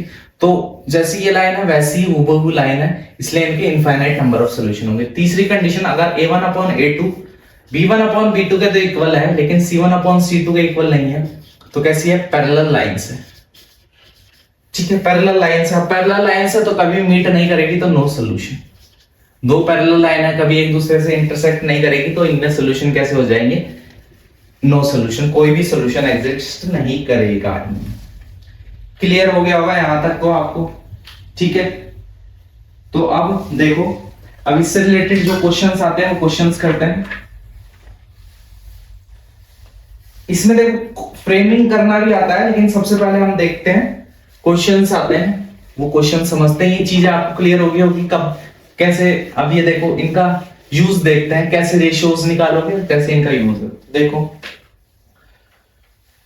क्वेश्चन ले, क्या क्वेश्चन है, on comparing the ratios find out whether the line represent the following pair of equation intersect at a point, are parallel or coincident। जो हमने 3 कंडीशन पढ़ी उसमें से कौन सी कंडीशन है जो हमें इक्वेशन दे रखी है। फर्स्ट दे रखे हमें 5x minus 4y plus 8 is equal to 0। Next दे रखे 7x plus 6y minus 9 is equal to 0। Clear. सबसे पहले तो हमें पता होना चाहिए, क्या पता होना चाहिए कि a1 और b1, a1 b1 c1 का क्या है, a2 b2 c2 क्या है। देखो a1 यहाँ पे है 5, b1 यहाँ पे -4, c1 यहाँ पे 8 है, a2 यहाँ पे 7 है, b2 यहाँ पे 6 है, c2 यहाँ पे -9 है। यहाँ तक की चीजें क्लियर होगी। सबसे पहले a1 अपॉन a2 निकालेंगे, मतलब 5 डिवाइडेड बाय 7, ठीक है। उसके बाद b1 अपॉन b2 निकालेंगे, मतलब -4 अपॉन अपॉन 6, तो ये हो जाएगा -2/3। उसके बाद अपन C1/C2 निकालेंगे, 8/-9। क्लियर है यहाँ पे? तो यहां से हम देख रहे हैं A1/A2 का जो रेशियो वो नॉट इक्वल टू B1/B2 का रेशियो। दोनों का रेशियो इक्वल नहीं है। अगर रेशियो इक्वल नहीं है, so the given pairs of line represent intersecting line. ठीक है, कैसे लाइन को रिप्रेजेंट करी? Intersecting line. और जो इंटरसेक्टिंग लाइन होगा कैसे सोल्यूशन होगा? वन सोल्यूशन होगा। समझ में आया कैसे कंडीशन को यूज करना है?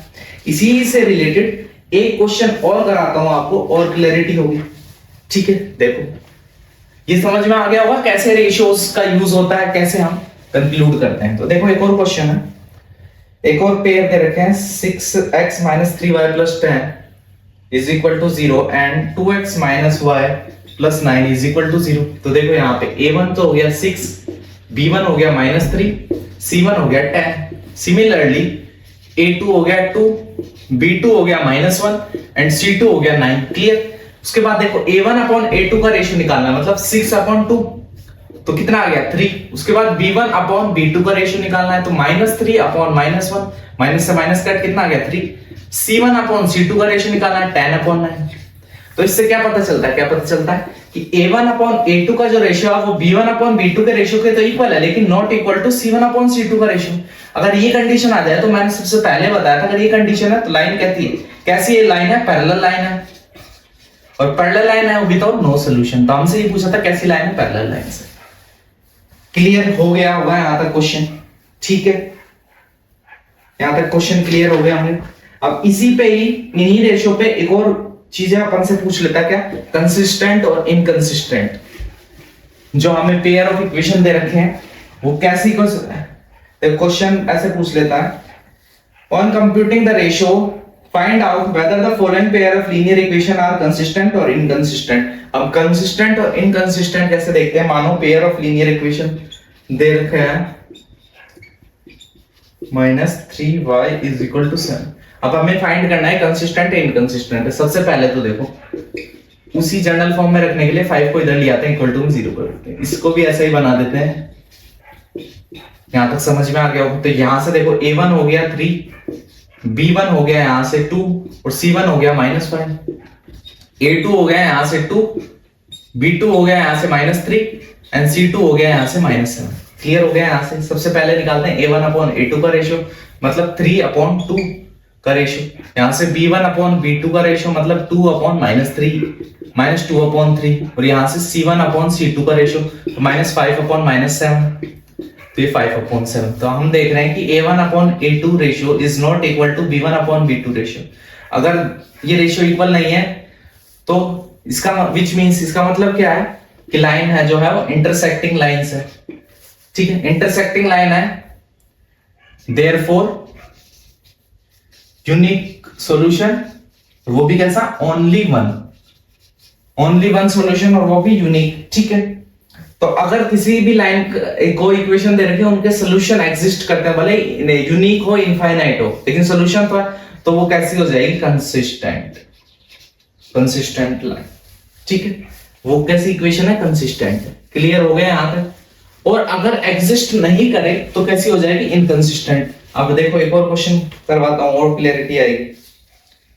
देखो क्वेश्चन है 2x - 3y is equal to 8 and 4x - 6y is equal to 9। सबसे पहले मैंने क्या बोला कि ये 8 को इधर लेके आओ, तो 2x - 3y - 8 is equal to 0 and 4x - 6y - 9 is equal to 0। तो देखो फिर कंपेयर करेंगे जनरल से, तो a1 हो गया 2, b1 हो गया -3 एंड c1 हो गया -8। सिमिलरली a2 हो गया 4, b2 हो गया -6 एंड c2 हो गया -9। क्लियर? a1/a2 का रेशियो निकालेंगे तो 2/4 हो जाएगा, दैट मींस 1/2। ठीक है, b1/b2 का रेशियो निकालेंगे तो -3/-6, सेम 1/2 आ गया। c1/c2 का रेशियो निकालेंगे तो -8/-9, माइनस से माइनस का 8/9 हो जाएगा, विच मींस कि a1/a2 का रेशियो इक्वल है b1/b2 के रेशियो के, बट नॉट इक्वल है c1/c2 का रेशियो। अगर ऐसा है तो these इक्वेशन रिप्रेजेंट, ठीक है, ये इक्वेशन किसको रिप्रेजेंट कर रही है? Parallel lines. Therefore no solution exist, कोई भी सॉल्यूशन एग्जिस्ट नहीं करता है।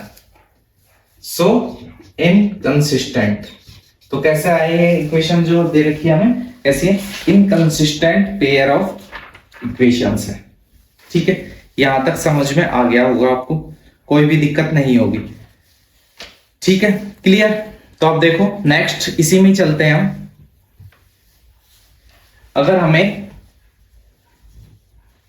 आगे देखो क्वेश्चंस इन्हीं में, अगर हमें क्या इसी के आगे हमें डायरेक्ट बोल दे, कैसे बोल दे, कोई अगर क्वेश्चन दे दे कि हमें पहले से ही वो कोई लीनियर इक्वेशन दे दे, तो देखो क्वेश्चंस लेके चलो, जैसे 2x + 3y - 8 = 0, एक तो ये लीनियर इक्वेशन दे दी, और उसने हमें कंडीशन बोल दी कि कोई और एक और नेक्स्ट ऐसी इक्वेशन फ्रेमिंग करो जो कंडीशन सेटिस्फाई करे, कौन सी वाली? इंटरसेक्टिंग की, इंटरसेक्टिंग लाइन की कंडीशन की, मतलब इंटरसेक्टिंग हो दोनों।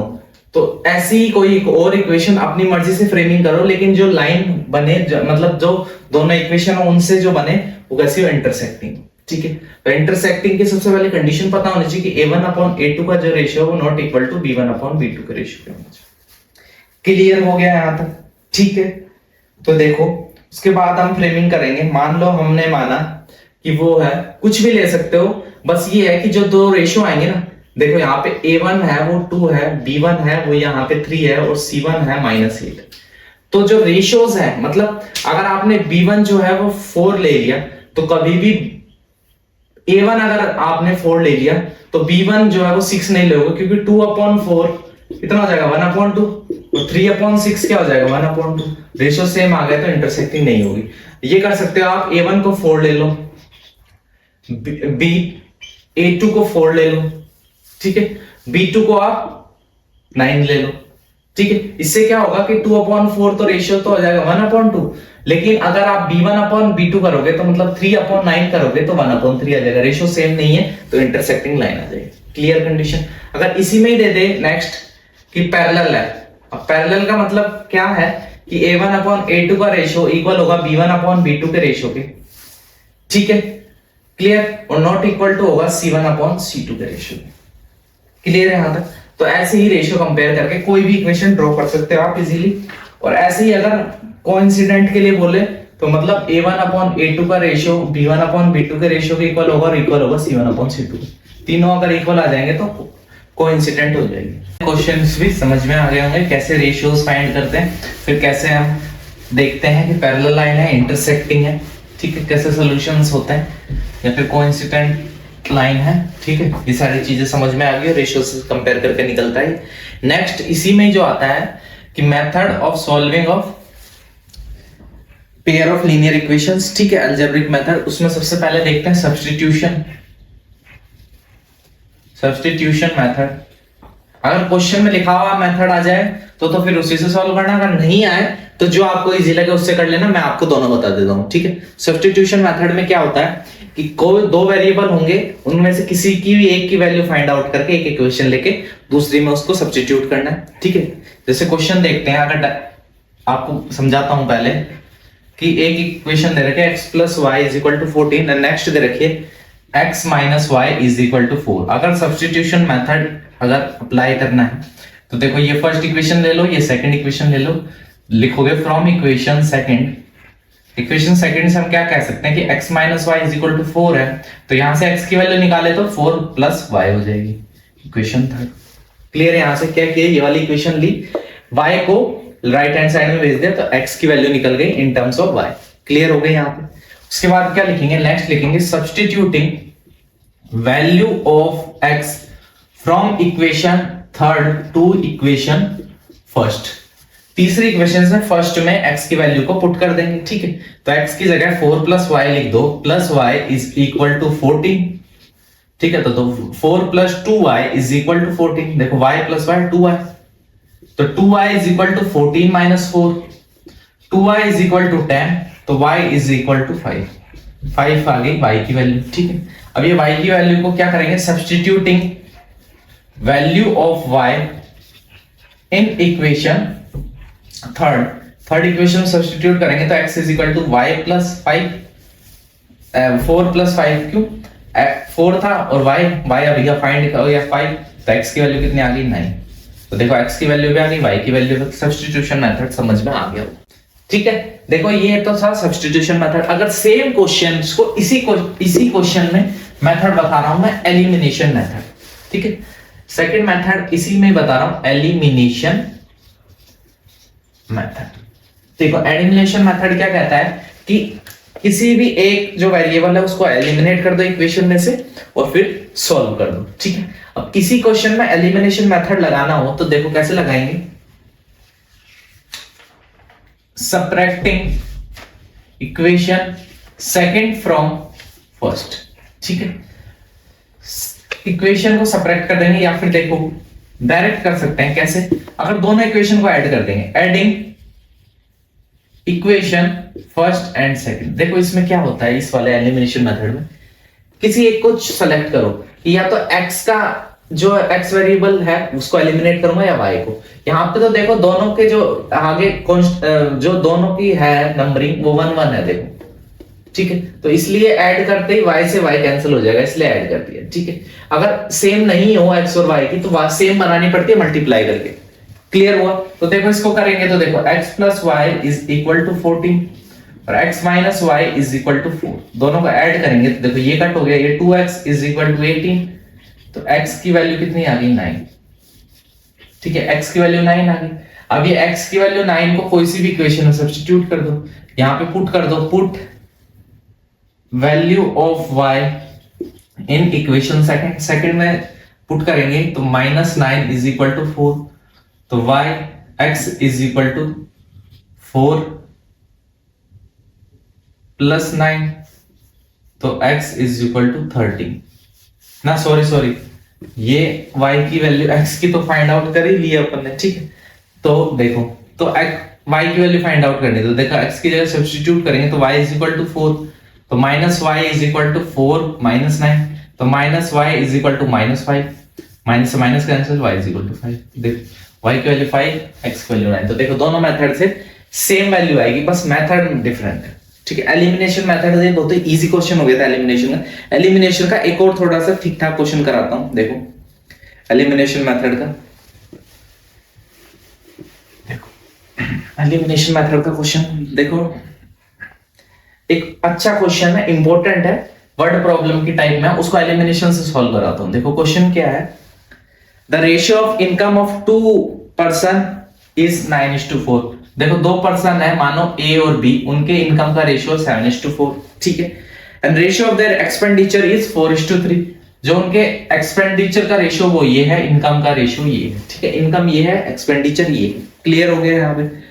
If each them manage to save 2000 rupees per month, उनकी दोनों की सेविंग कितनी है, दोनों की कितनी सेविंग है, 2000 रुपए की सेविंग है पर मंथ, ठीक है। तो हमसे पूछ रहा है वो फाइंड देयर मंथली इनकम, हमें मंथली इनकम फाइंड आउट करनी है, ठीक है। हमें इनकम का रेशियो दे रखा, हमें एक्सपेंडिचर का रेशियो दे रखा, हमें सेविंग दे रखी है, सॉरी कि 2000 की दोनों की सेविंग है, ठीक है। इसको सॉल्व करने के लिए सबसे पहले हमें क्या इक्वेशन फ्रेमिंग करनी पड़ेगी, इतना समझ में आया। सबसे पहले हमें क्या करना पड़ेगा, इक्वेशन फ्रेमिंग करनी पड़ेगी, ठीक है। तो देखो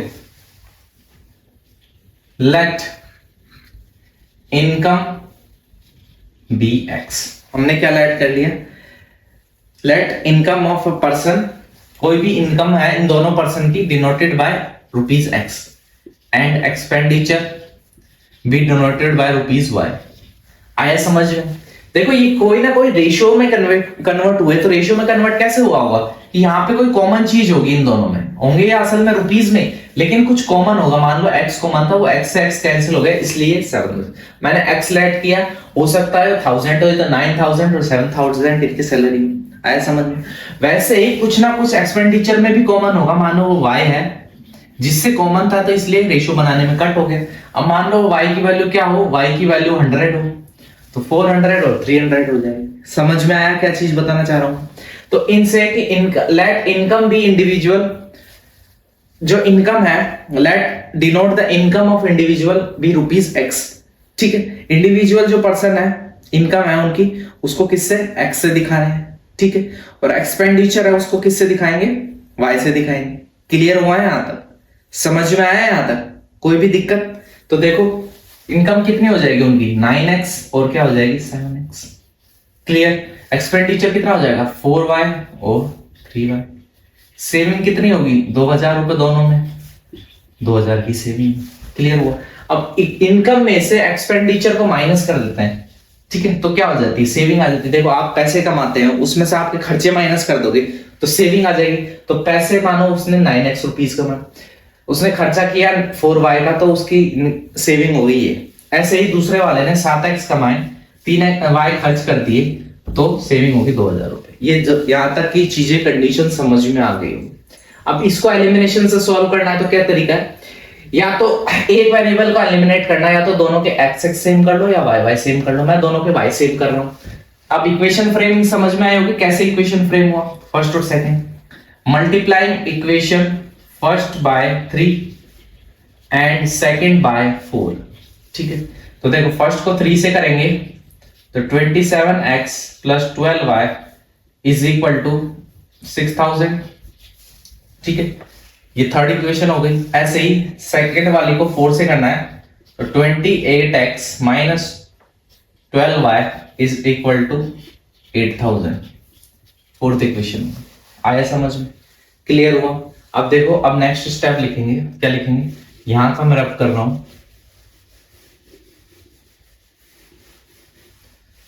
क्या लिखेंगे, subtracting equation third from fourth. ठीक है, तो सबसे पहले फोर्थ इक्वेशन लिखो, उसमें से थर्ड को माइनस कर दो। माइनस करना है, ठीक है, ये माइनस माइनस ये प्लस हो जाएगा, ये कैंसिल हो गया, ये माइनस हो गया। तो देखो 28 में से 27 माइनस करेंगे 1 बचेगा। 6000 में से 8000 माइनस करेंगे 2000। ठीक, तो x की वैल्यू आ गई 2000। मतलब x जो है, मतलब जो हमें इनकम से मल्टीप्लाई करना है, मतलब या फिर वो कॉमन चीज जो कट होने के बाद जो इनकम का रेशियोज बचाएगा, तो वो कितना है 2000 है। अगर इस 2000 को हम जो उनके इनकम का रेशियोज दे रखा था 927 उनसे मल्टीप्लाई करेंगे तो टोटल इनकम, मानो ए की टोटल इनकम आ जाएगी 18000। ठीक है, ऐसे बी की आ जाएगी 14000। क्लियर हुआ है एक्स का क्या लॉजिक है, मतलब एक्स क्या चीज है। ऐसे ही अगर अपन को इसमें वाई फाइंड आउट करना है तो वाई कैसे फाइंड आउट करेंगे, फिर जो एक्स की वैल्यू निकल के आ गई ना, ये इक्वेशन फर्स्ट और सेकंड जो हमें दे रखी थी, इक्वेशन फर्स्ट और सेकंड जो हमें दे रखी थी उनमें पुट कर देंगे। देखो इक्वेशन फर्स्ट क्या थी, 9x minus 4y is equal to 2000। इसमें ये x की वैल्यू पुट कर देंगे। ठीक है, तो 9 into 2000 minus 4y is equal to 2000। 9 two 18000 minus 4y is equal to 2000। तो देखो minus 4y is equal to 2000 minus 18000 minus 4y is equal to minus 16000। Minus से माइनस कैंसिल, तो y is equal to 4000। Clear हुआ, y की value कितनी आ गई 4000। यहां तक की चीजें क्लियर हो गई होगी, समझ में आया। ठीक है, समझ में आ गई होगी यहां तक की चीजें, x की वैल्यू y की वैल्यू सारी कैसे इक्वेशन फ्रेमिंग करनी थी। ठीक है, अब देखो और जो है क्वेश्चंस, लैंग्वेज प्रॉब्लम्स जो इंपॉर्टेंट है वो मैं करवा देता हूं आपको, ताकि आपको और क्लैरिटी मिलेगी। ठीक है, तो देखो अब मेथड जो है अगर स्पेसिफाई नहीं कर रखा हो तो जो इजी लगे आपको, डायरेक्ट इक्वेशन देके बोला, डायरेक्ट अगर क्वेश्चंस दे रखा हो आपको, ठीक है, कि सॉल्व करो इसको, तो आपकी मर्जी है, आप सब्स्टिट्यूशन लगाओ, एलिमिनेशन लगाओ। ठीक है, एज यू विश, जो आपको इजी लगे वो लगाओ। लेकिन मैं क्वेश्चन सॉल्व करा देता हूं। ठीक है, क्वेश्चन है the taxi charges in a city consist of a fixed charge together with the charge for the distance covered for a distance of 10 kilometre. ठीक है, एक टैक्सी जो है वो सिटी में जाती है तो कुछ तो वो फिक्स चार्ज लेती है, ऊपर से पर किलोमीटर चार्ज भी है। ठीक है, क्लियर हो गया यहां तक। अगर 10 किलोमीटर का चार्ज, अगर कोई फिक्स चार्ज प्लस उसमें पर किलोमीटर चार्ज भी है, तो किसी ने 10 किलोमीटर की ट्रेवल किया तो उसने रुपीस दिए 105। अगर सेम उसी कंपनी के टैक्सी से 15 किलोमीटर ट्रेवल किया तो 155 रुपीज दिए। तो what are the fix charges and the charge per kilometre, ठीक है। And how much does a person have to pay for travelling a distance of 25 kilometre. Clear हुआ यहाँ तक। सबसे पहले तो बोल रहा है कोई टैक्सी है, वो एक तो फिक्स चार्ज लेती है और पर किलोमीटर चार्ज लेती है। अगर वो फिक्स चार्ज प्लस 10 किलोमीटर जाती है, ठीक है, तो अलग चार्ज लेगी, और 15 किलोमीटर अलग चार्ज दे रखा है। तो हमसे पूछा है कि fix charge per kilometre charge निकालो, 25 किलोमीटर की दूरी तय करने में कितने पैसे उसको देने होंगे वो बताओ हमें, ठीक है। तो क्वेश्चन ये है। तो देखो इसका सोल्यूशन कैसे होगा। सबसे पहले तो equation framing, let fixed charge be x. जो फिक्स्ड चार्ज है वो क्या है, x, and charge per kilometre be y, ठीक है। फिक्स चार्ज एक्स है, पर किलोमीटर चार्ज कितना है, वाई रुपीज है। आया समझ में।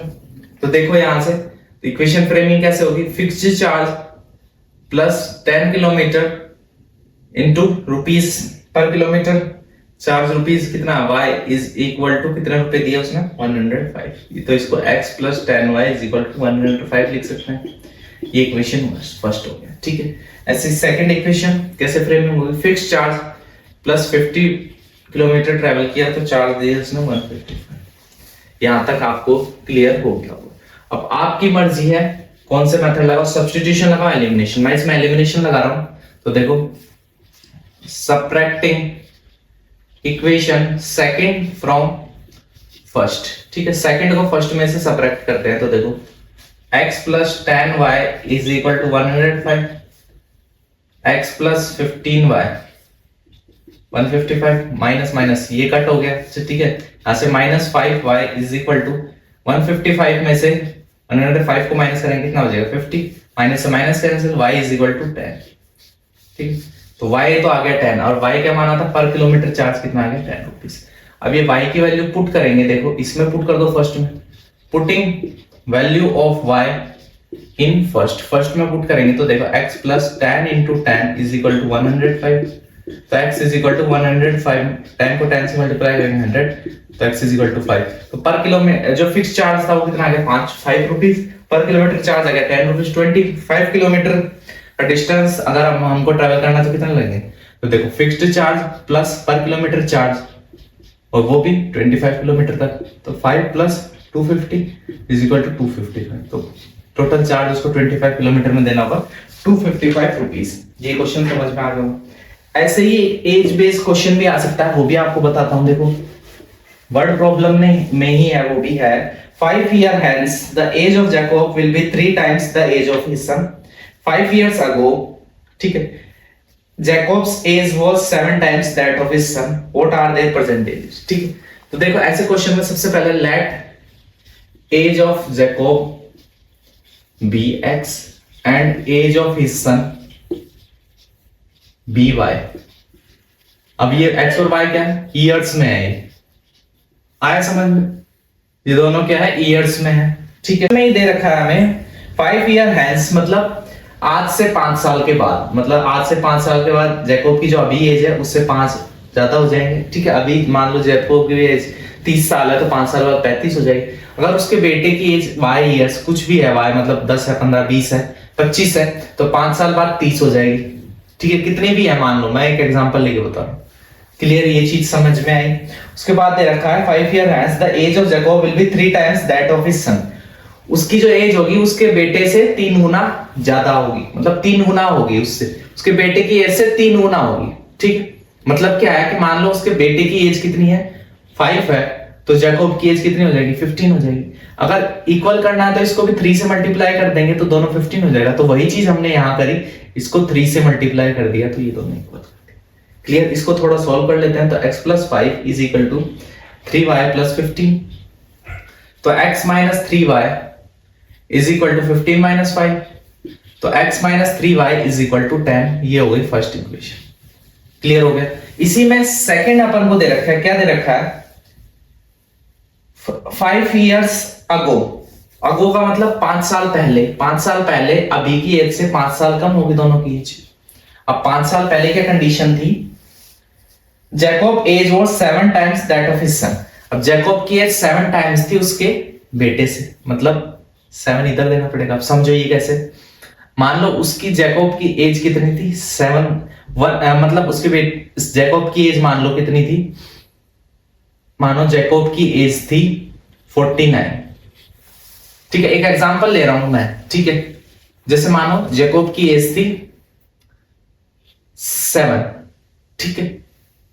क्लियर हुआ यहां से, समझ में आया यहां से। तो उसके बेटे की एज हो जाएगी 1, यही तो चीज है। या फिर देखो ऐसे समझ लो कि मानो उसके बेटे की एज थी 7, तो जैकब की हो जाएगी एज उसके 7 टाइम्स, मतलब कितनी हो जाएगी 49। क्लियर हुआ यहां तक। अब इन दोनों को अगर इक्वल करना है तो जैकब के बेटे को अगर 7 से मल्टीप्लाई कर दे तो दोनों इक्वल नहीं हो जाएंगे। ठीक है, समझ में आया। हमें क्वेश्चन में कह रहा है कि जो जैकब की एज है उसके बेटे से 5 साल पहले उसके बेटे से 7 गुना है। ठीक है, तो मान लो बेटे की एज 1 साल थी तो जैकब की एज 7 साल थी। 7 गुने का मतलब यही होता है, 1 साल और 7 साल में तो कोई बनेगा नहीं बेटा बाप, लेकिन हमें एक एग्जाम्पल लेके होता है। ठीक है, या फिर अगर मान लो उसकी एज 20 थी बेटे की, ठीक, तो जैकब की एज कितनी हो जाएगी 140। ठीक, मतलब कहने का मतलब है उसके 7 टाइम्स थी, जैकब की एज के 7 टाइम्स थी। ठीक है, अब इन दोनों को इक्वल करना है तो इसको अगर हम 7 से मल्टीप्लाई कर दे तो ये भी 140 हो जाएगा। तो वही हमने किया, उसकी बेटे की एज को 7 से मल्टीप्लाई कर दे ताकि इक्वल हो जाए।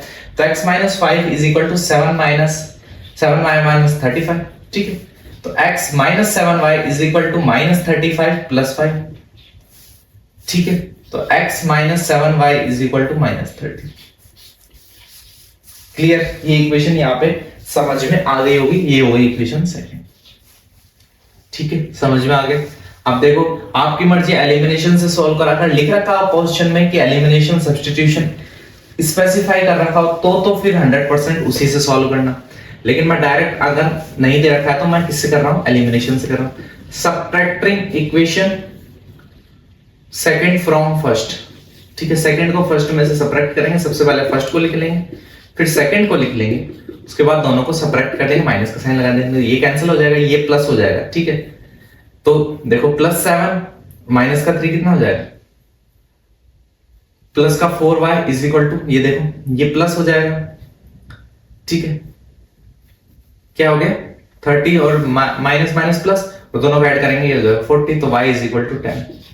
तो मतलब उसके जो बेटे की एज है वो कितनी आ गई, इससे देखो y की वैल्यू 10 आ गई, मतलब उसके बेटे की एज कितनी आ गई 10 इयर्स। समझ में आया। ठीक है, तो फिर यहां से ये y की वैल्यू जो किसी भी एक इक्वेशन में पुट कर दो। फर्स्ट इक्वेशन में putting value of y in equation first, तो देखो x - 3 × 10 इज इक्वल टू 10, तो x - 30 इज इक्वल टू 10, तो x is equal to 10 + 30 is equal to 40। तो जैकब की एज क्या आ गई 40 इयर्स, ये होगी जैकब की एज। क्लियर हो गया होगा, ये क्वेश्चन भी बिल्कुल आपको आराम से क्लियर हो गया होगा। ठीक, अब मैंने समझा दिया आपको, ये आपकी मर्जी कौन से मेथड से आपको सॉल्व करना है ये। ठीक है, समझ में आया। अब देखो नेक्स्ट क्वेश्चन में आपको सॉल्व करवाता हूं एक और। देखो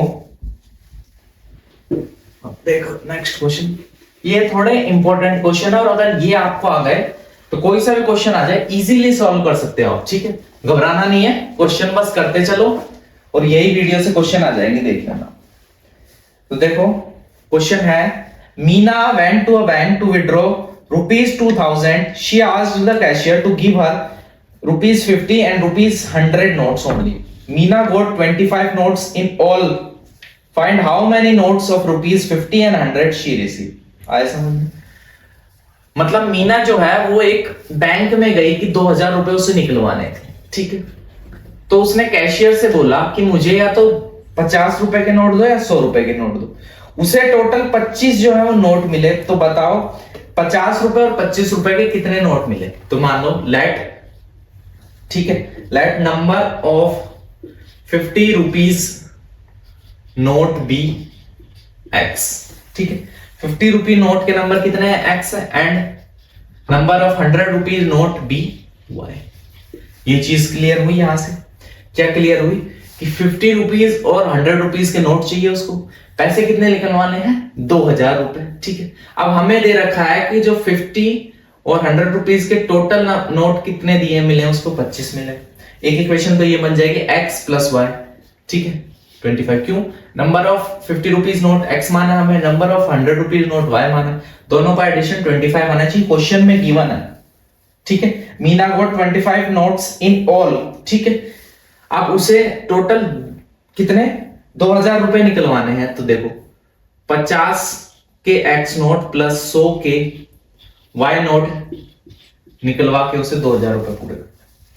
क्लियर? ये सेकंड इक्वेशन समझ में आया? इक्वेशन क्या किया है हमने, देखो उसने x नंबर जो है वो 50 के नोट निकला है, y जो है 100 के नोट निकला है, तो मान लो इतने रुपए के 50 को x से मल्टीप्लाई करेंगे तो वो रुपीस हो जाएंगे कि इतने रुपए प्लस इतने रुपए 2000 के बराबर है, टोटल 2000 रुपए ही निकलवाने। तो देखो हम एलिमिनेशन से कर रहा हूं मैं, मल्टीप्लाइंग इक्वेशन फर्स्ट बाय 50 से मल्टीप्लाई करेंगे तो देखो 50x plus 50y is equal to 1250, ठीक है। क्लियर आ गया? ये इक्वेशन थर्ड हो गई।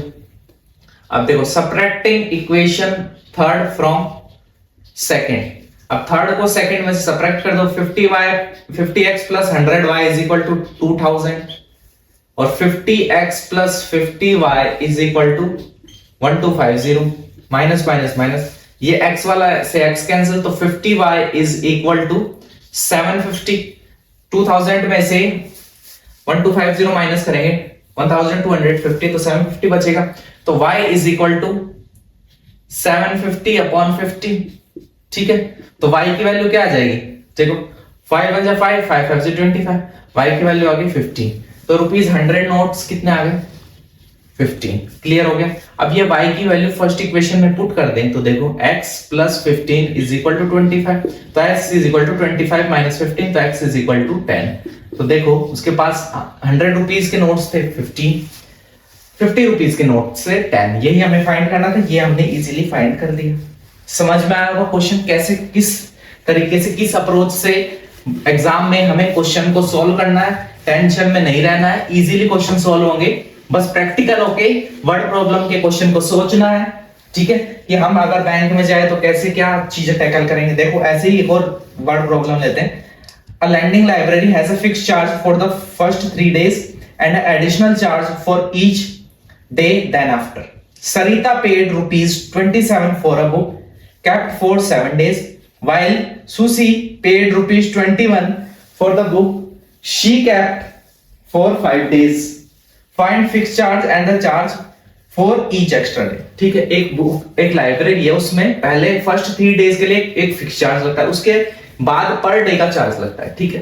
तो मानो एक लड़की है, क्या नाम है उसका, सरिता, और एक है सुसी, ठीक है, 2 लड़कियां हैं। अब सरिता और सुसी ने क्या किया, बुक ली है, ठीक है। तो देखो कितना कितना चार्ज दिया उसने, कि मानो सरिता ने तो दिए उस 27 रुपीज और सुसी ने दिए 21 रुपीज, ठीक है। अब ये जो चार्ज दिए इसमें एक तो फिक्स चार्ज है जो 3 दिन के लिए दिया, उसके अलावा जो नेक्स्ट डेज जितने भी रिमेनिंग बचे उनका इसमें फिक्स चार्ज भी है। अब उसने इतने रुपए कितने दिनों में दिया हमें दे रखा है, ये सरिता ने बुक को रखा 7 दिन के लिए, तो 7 डेज के लिए उसने बुक को रखा, जिसमें से देखो फर्स्ट 3 डेज के लिए तो एक फिक्स चार्ज रखा, रिमेनिंग कितने बचे 4 डेज, उन 4 डेज के एक चार्ज लगा, ईच डे का सेम चार्ज लगा, और 3 डे का तो एक फिक्स चार्ज लगा, ऐसे मिला के 7 डेज का ये लगा। ऐसे ही सुसी के दे रखे हमें 21 जो रुपीस लगे उसके 5 डेज के लिए, मतलब 3 डेज के लिए तो फिक्स चार्ज लगा उसके भी, और रिमेनिंग 2 डेज के लिए ईच डे का चार्ज लगा, जिसके बाद 21 रुपीज। तो देखो let fixed charge for 3 days be x rupees, ठीक। Fix charge of first 3 days be rupees x and charge for each day after 3 days be y rupees. Clear हुई? यहां तक चीजें क्लियर हुई। अब देखो सुसी के लिए सबसे पहले सरिता के लिए लिखते हैं अकॉर्डिंग टू क्वेश्चन। सरिता ने एक किताब को रखा कितने दिन के लिए, 7 दिन के लिए, तो x रुपए पहले 3 दिन के लिए तो x रुपए दिए उसने, बचे हुए 4 दिन के लिए पर डे का y रुपए लगा के उसने टोटल रुपए दिए 27 रुपए। ये चीज समझ में है? देखो पहले 3 दिन के लिए तो फिक्स चार्ज दिया x रुपए, फिर उसके बाद जो 4 दिन बचे उसमें y के हिसाब से ठीक है, y रुपए पर डे के हिसाब से 4 दिन की कॉस्ट लगा के रुपीज हो गई है। क्लियर। ऐसे ही जो सुशी की दे रखी है कि उसने पहले 3 दिनों के लिए तो वो फिक्स्ड चार्ज ही देगी वो भी, लेकिन 3 दिन के बाद उसने 5 दिन के लिए रखी, तो जो बचे हुए 2 दिन है उसके लिए ईच डे का फिक्स चार्ज दिया। 1 दिन का वाया, 2 दिन का हो गया 2y, टोटल रुपीज दिए 21। इक्वेशन सेकंड क्लियर हुई यहां से इक्वेशन। अब देखो यहां से डायरेक्ट जो y वेरिएबल है, ठीक है, वो सेम है, देखो 1 1 है, तो इसलिए subtracting equation first from second, second में से फर्स्ट को सब्ट्रैक्ट कर देते हैं। ठीक है, ये माइनस का साइन हो गया नीचे वाले के सारे, तो ये -2y हो गया, ये माइनस देखो यहाँ पे है 27, तो ये -6 हो गया, माइनस से माइनस कैंसिल, y = 6/2 = 3। y क्या माना था? Each day charge after 3 days, तो 3 डेज के बाद जो चार्ज लग रहा है वो ₹3 पर डे लगा उसको। अब फिक्स्ड चार्ज जो पहले 3 दिनों के लगा वो भी निकालना, मतलब x की वैल्यू भी निकालनी है। 3 की वैल्यू को पुट कर देंगे इसमें या इसमें, सेकंड में रख लो। Putting value of 3 in equation second, तो देखो x + 2 × 3, y की वैल्यू रख दी = 21, तो x + 6 = 21, तो x = 21 - 6। अब इसमें से 6 माइनस कर लेंगे तो x = 15, तो देखो x की वैल्यू 15 आ गई। तो fixed charge for first 3 days कितने हो गए? 15 रुपीज। उसके बाद ईच डे का चार्ज कितना हो गया? हमने निकाल दिया यहां से 3 रुपीज। तो क्वेश्चन समझ में आ गया हो। तो देखो इस वाली वीडियो में हमने जो भी फर्स्ट 3 चैप्टर से इंपॉर्टेंट जो भी क्वेश्चन बनते हैं, ठीक है, जो भी कंसेप्ट यूज हुआ है, ठीक है, वो कवर करा दिया, सारा कवर करा दिया। इस वीडियो के अलावा जो है कुछ भी देखने की जरूरत नहीं है, पूरा जो हर एक टॉपिक को टच कर लिया कम टाइम में। अभी एग्जाम में गैप है, ठीक है, 11 को एग्जाम है आपका, ठीक है, 11 को है, 11 मार्च को। तो उससे पहले हम आपको कंप्लीट ऐसे ही पर डे वीडियो दे के कंप्लीट करा देंगे। तो आप हमारे चैनल पे बने रहिए, वीडियो को शेयर करिए अपने फ्रेंड के साथ। और ये वीडियो ऐसी है कि जिसने अब तक मैथ्स की डर भी लगता था जिसको, या जिसको समझ में नहीं आती थी मैथ्स, उसके भी अच्छे नंबर से पास होगा वो, उसको हर एक चीज समझ में भी आएगी, अच्छे नंबर स्कोर करेगा। क्वेश्चन हूबहू भी आएंगे सेट में, और ऐसे दिखने वाले, मतलब डिजिट चेंज होके भी क्वेश्चंस आएंगे, आप इजीली अटेम्प्ट कर सकते हैं। तो वीडियो को शुरू से लेकर एंड तक देखना है, ठीक है। चैनल को सब्सक्राइब करना है, कंटिन्यू हमारे साथ बने रहना है अच्छे मार्क्स मैथ्स में स्कोर करने के लिए। अगली वीडियो आपको जल्दी मिलेगी नेक्स्ट डे, तो बने रहिए। Thank you very much.